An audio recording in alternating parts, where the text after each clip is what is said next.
My mother made me a cheapskate. My mother was cheap. I don't mean that in the floozy sense of the word. Mother was a lady in every way.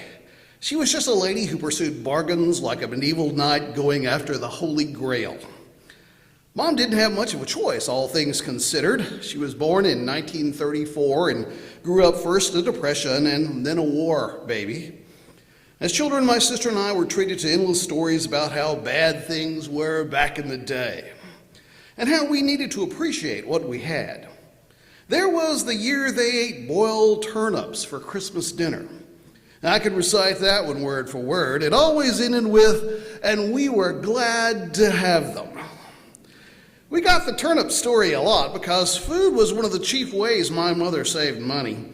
Pinto beans and cornbread mixes were probably two of the cheapest things in any grocery store, and we had them for dinner at least 3 times a week. My sister, who as a teenager had a tongue sharp enough to dice celery, would usually visit the kitchen first and swing by my room to give me the report. Beans and cornbread again. What are we, on some kind of trail drive? "What's the matter, sis?" I would tease. "Aren't you glad to have them?" Of course, I didn't like them either. In the 4th grade, they inspired my first attempt at poetry. "Beans and cornbread are the family's fruit. The more you eat them, the more you toot." Not exactly Shakespeare, but it made my sister laugh. At least the bean and cornbread meals were fresh. My mother was also the unquestioned master of leftovers. Once a week, she would take all the available leftover dishes and make them into a Heinz 57 casserole. You could never tell exactly what you were eating, and often the flavors would swap around and recombine in strange ways. You couldn't identify the flavor, but you knew it was nasty.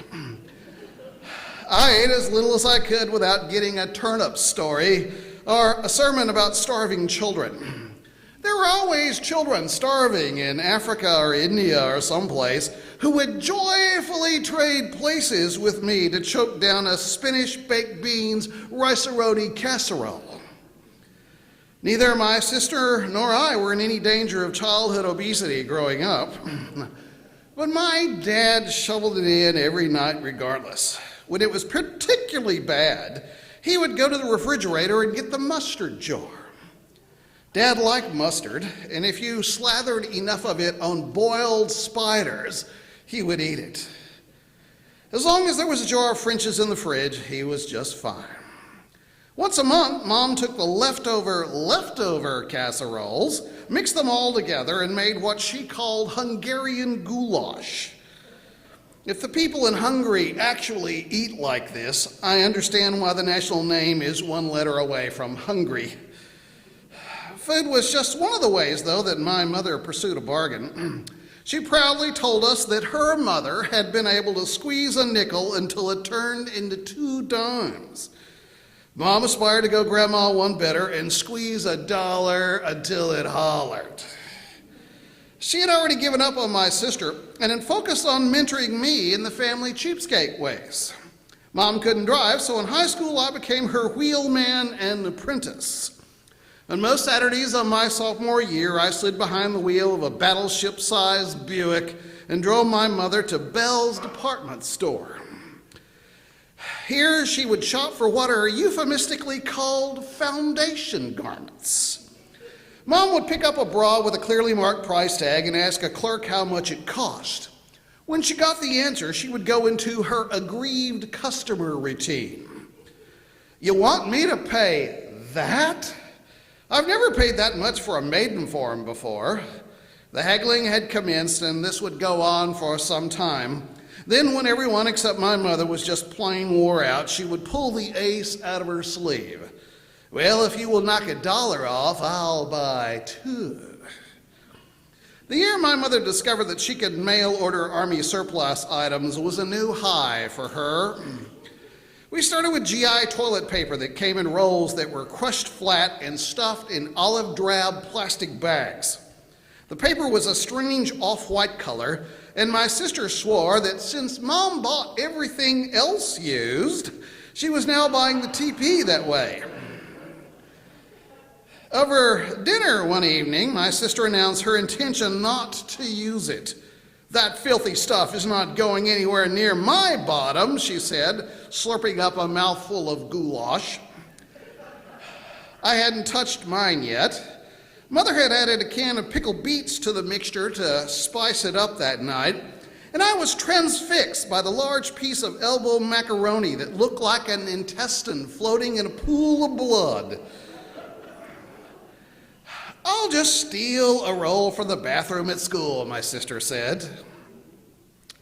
Mother made a strange snorting noise, and a rivulet of red trickled out of her left nostril.